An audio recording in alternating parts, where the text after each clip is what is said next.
Hello, my class. This is Pam Turner, your lovely instructor, and it's Monday, 10/23. Tomorrow is 10/24, and that is my birthday, so don't forget. It's a very important day on all your calendars, I know.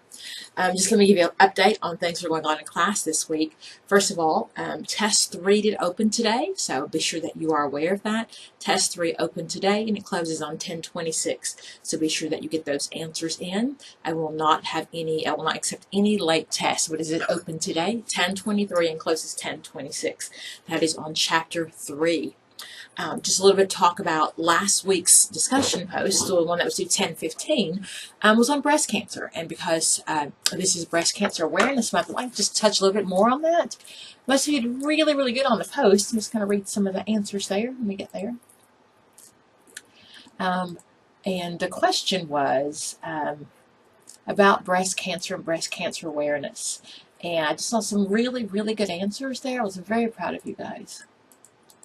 I'm going to open up and just read some of those posts.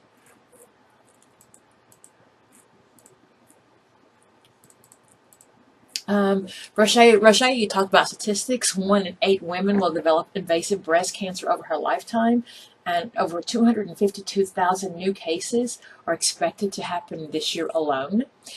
Just some really good things, and you shared some personal stuff there. That's very much appreciated. The other readers really like it when you share your personal stuff, and even with your clients, if you can relate a little bit, it really helps. Renee, you were really good. You gave us some really good definitions from the American Cancer Society. Talks about mammograms and MRIs and what surgeries and what treatments we use, lumpectomies and surgery, partial lumpectomies. Guys, be sure that you've read those posts. Really, really good answers there. I'm very proud of you guys. Joe, of course, my man in the group, thank you very much.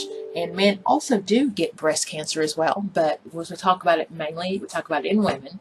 Just want you to know that a lot of the men it has been affected by also. And that's one of the reasons that we get funding now, is because it was actually, when it was affected by men, we began to get more funding.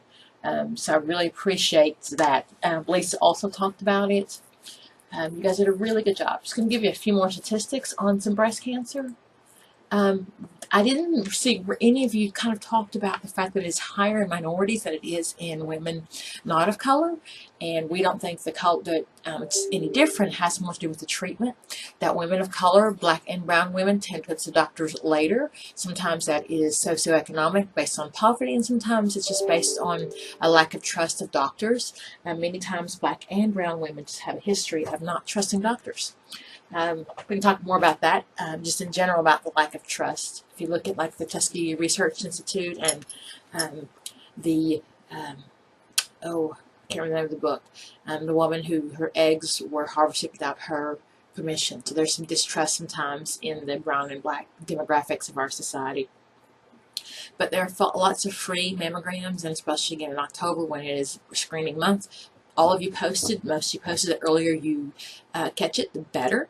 So just some things that you can reduce it. You can limit your alcohol, don't smoke, control your weight, be physically active. Breastfeed has also been known to play a role in breastfeeding and breast cancer.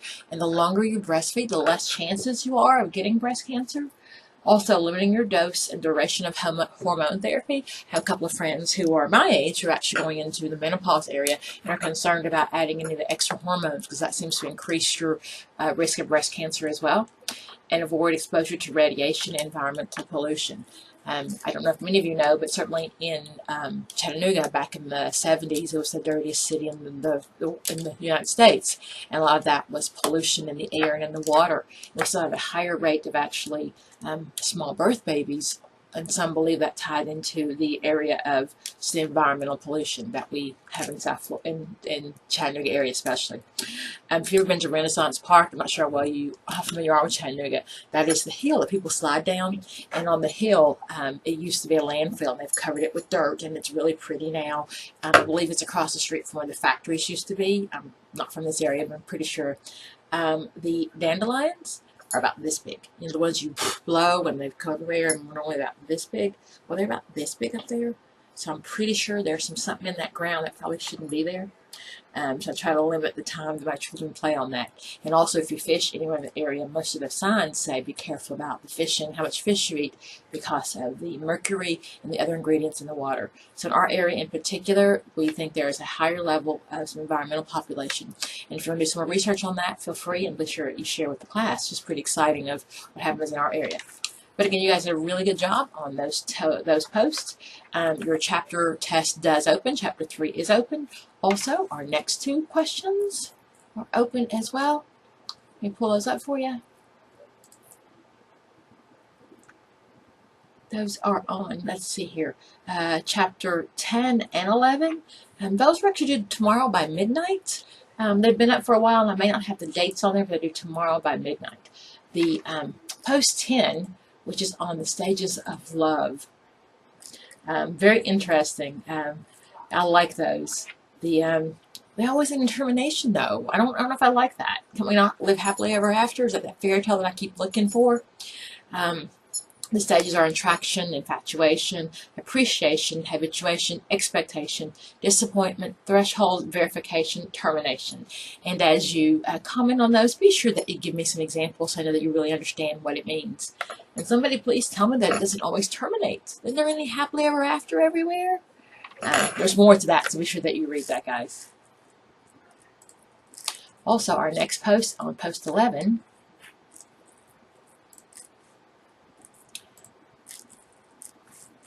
well, I'm trying to get there.